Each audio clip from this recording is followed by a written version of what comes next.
تو میں نے کافروں کو مہلت دی، پھر میں نے ان کو پکڑ لیا، سو دیکھ لو کہ میرا عذاب کیسا رہا۔ تو کیا وہ جو ہر شخص کے اعمال کا نگراں و نگہبان ہے، وہ بتوں کی طرح بے علم و بے خبر ہو سکتا ہے؟ اور ان لوگوں نے اللہ کے شریک مقرر کر رکھے ہیں۔ ان سے کہو کہ ذرا ان کے نام تو لو۔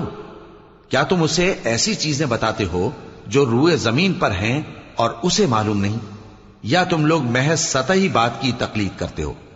اصل یہ ہے کہ کافروں کو ان کے فریب خوبصورت معلوم ہوتے ہیں، اور وہ ہدایت کے رستے سے روک لیے گئے ہیں، اور جسے اللہ گمراہ رہنے دے اسے کوئی ہدایت کرنے والا نہیں۔ ان کو دنیا کی زندگی میں بھی عذاب ہے، اور آخرت کا عذاب تو بہت ہی سخت ہے، اور ان کو اللہ کے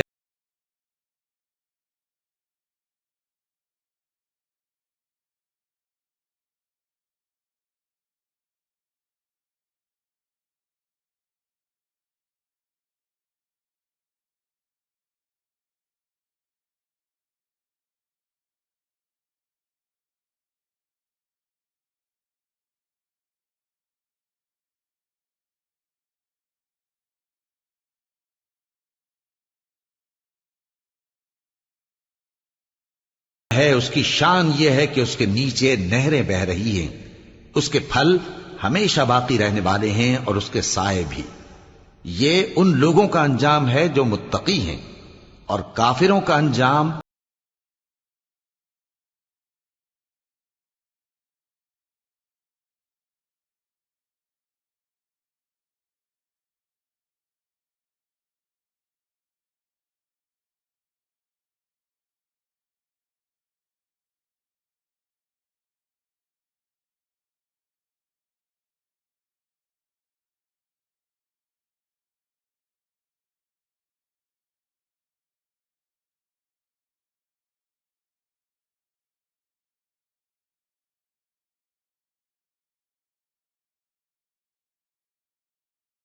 اور بعض فرقے اس کی بعض باتیں نہیں بھی مانتے۔